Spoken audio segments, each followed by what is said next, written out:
Untuk apartemen mungkin kedepannya akan terus berkembang ya Pak ya, akan terus berkembang kedepannya karena ini adalah salah satu upaya, salah satu alternatif juga untuk pembangunan kebutuhan perumahan.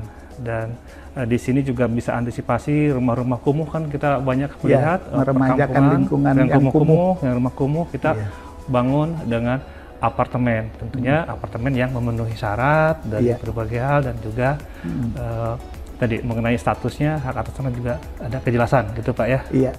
Memang rumah susun ini jenisnya macam-macam. Dan jadi menurut undang-undang yang terbaru ya, Undang-Undang Nomor 20 Tahun 2011 tentang rumah susun itu ada 4 jenis rumah susun itu. Ada rumah susun umum, rumah susun khusus, rumah susun negara, dan rumah susun komersial.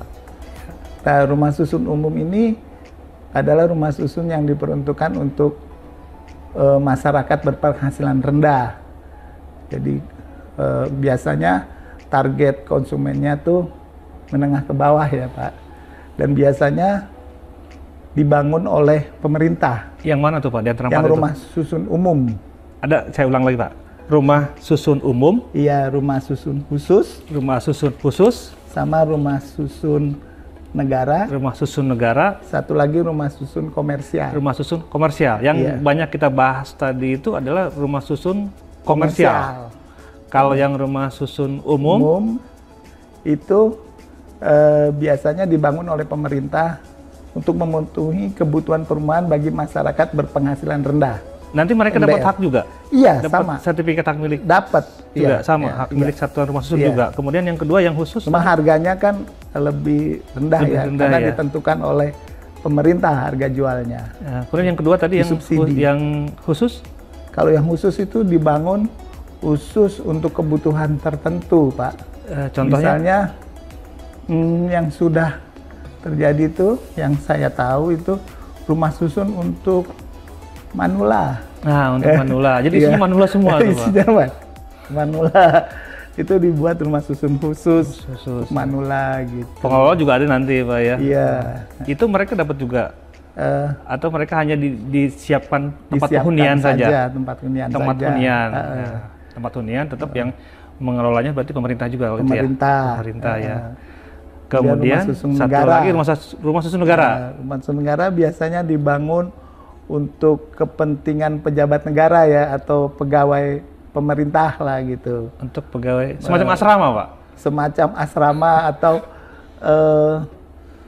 umpamanya kita nanti pindah ke ibu kota baru, dibuatkan nanti rumah susun di sana yang penghuninya nanti adalah para pegawai kita. Tapi tentunya beda lah Pak ya, dengan sertifikatnya. Nggak dapat sertifikat kalau itu, karena memang disediakan khusus untuk biasanya untuk menempati. Untuk menempati, jadi penghuninya adalah hanya menempati. Jadi kalau kita buat secara umum, ada yang memang khusus untuk dia itu menghuni saja, gitu ya, sehingga dia ya menghuni saja tadi, yang seperti yang manula tadi, kemudian yang tadi pegawai gitu ya.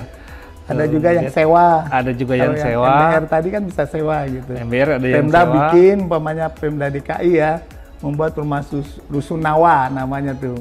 Rumah susun sewa, bisa disewakan bulanan gitu. Ada yang komersil. Ada yang komersil. Yang komersil umumnya untuk menengah ke atas ya. Menengah ke atas. Yang marak itu di Jakarta bangun-bangun itu berarti itu yang termasuk yang komersil atas, ya. Itu yang komersial. Nah, komersial ini sendiri bisa campuran, yang bisa ada hunian, bisa non hunian, bisa untuk toko ya, untuk jual. Nah, iya betul Pak. Pertokoan. Di komersil ini ada yang untuk hunian, berarti untuk tempat tinggal. Tempat tinggal. Kan di dalam rumah susun atau di apartemen itu ada ruko-ruko nih Pak. Ya. Nah ini gimana nih? Itu namanya non hunian. Non hunian. Tapi konsepnya sama dalam sertifikatnya? Satu sistem rumah susun. Sertifikatnya HM Sarusun. Sama juga ya? Sama.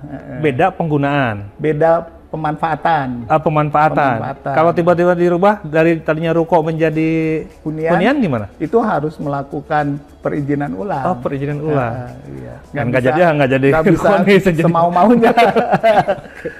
Karena harus ada perizinan ulang. Begitu juga sebaliknya ya, dari hunian mau dibikin pertokoan juga harus. Nah ini saya makanya punya apartemen, itu mau jadi toko gitu, nah ini bisa. Sekalian aja saya coba jelaskan, ada yang namanya dokumen pertelaan. Nah, dokumen pertelaan itu menggambarkan tentang sistem rumah susun itu secara utuh, secara jelas gitu. Jadi rumah susun itu dibuat pertelaan namanya. Pertelaan itu isinya mengenai gambar dan uraian dari unit-unit satuan apartemennya, ya. Lalu tadi bagian bersamanya mana aja, benda bersamanya mana aja, kemudian lingkungan tanah bersamanya yang mana gitu kan.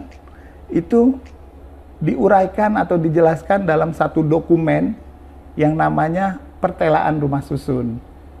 Nah, dokumen ini menggambarkan sistem rumah susun sistem rumah susun tertentu itu mana yang menjadi tanah bersama, mana yang menjadi bagian bersama, mana yang menjadi benda bersama, dan mana yang menjadi unit-unit apartemen, unit-unit satuan rumah susun yang bisa dimiliki secara terpisah. Dokumen gitu. Pertelaan. Yang tadi kita sudah jelaskan di awal, ya Bapak jelaskan di awal. Nah ini dokumennya dalam sebuah bentuk gambar dan uraian. Itu pertelaannya. Jadi jelas itu batas-batasnya mana saja gitu. Batas-batas dari benda bersama, batas-batas dari tanah bersama ya, batas tanahnya, benda bersama apa aja, terus bagian bersama, terus batas dari satuan-satuan rumah susun itu juga jelas. Jelas ya, kalau di rumah dewa ada peta ya, ada juga peta ya. Gambar potongan juga, ini potongan apa tegak, potongan horizontal. Bisa bentuk vertikal. 3 dimensi juga begitu gambarnya ya? Iya, berbentuk 3 dimensi juga, di samping juga berbentuk denah. Berbentuk denah juga ya. Nah, nanti ini juga dijadikan bahan lampiran dari HM Sarusun. Nah, HM Sarusun tadi itu kan ada buku tanah, ada surat ukur tentang tanah bersamanya, dan ada gambar denah tentang unit. Jadi bentuk sertifikatnya juga berbeda ya Pak ya, dengan sertifikat yang tanah yang biasa gitu ya. Dia ada apa sih tadi Pak? Buku tanah. Buku tanahnya. Ada surat ukur. Ada surat ukur. Dan ada gambar denah. Berarti yang beda itu di denah gambar yang pertelaan tadi. Iya. Denah itu menjelaskan tentang denah dari satuan rumah susunnya itu, batas-batasnya. Kemudian posisinya di dalam satu lantai itu di mana?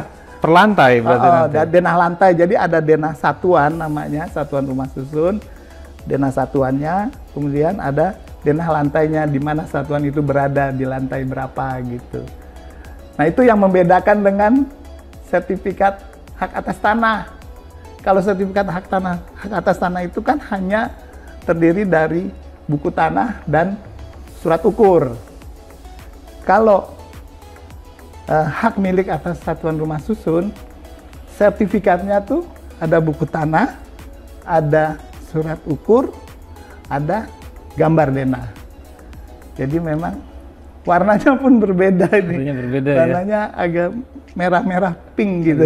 Pink. Kalau yang hak atas tanah tuh hijau ya, hijau. Iya. Sampulnya itu, sampul sertifikatnya. Nah, itulah gambaran secara umum, kira-kira seperti itu, Pak Nandang. Terima kasih Pak Sus. Semakin banyak bahasan kita ya. Mungkin kita coba kita bahas lagi di lain waktu, Pak Sus, karena banyak sekali sebetulnya yang ingin kita pahami terkait dengan apartemen dan tentang rumah susun ini, khususnya mengenai hak atas tanahnya, perolehannya, kemudian nanti bagaimana mekanismenya, kemudian konflik-konflik yang kemungkinan terjadi dan kemudian nanti bagaimana penyelesaiannya itu masih banyak kita coba. Mudah-mudahan masih ada waktu, nanti kita coba bahas lagi ya Pak Sus. Siap Pak Nanda. Terima kasih Sobat ATR BPN semuanya. Tetap semangat dan semoga materi ini bermanfaat bagi kita semuanya. Tutup. Amin. Assalamualaikum warahmatullahi wabarakatuh. Waalaikumsalam warahmatullahi wabarakatuh.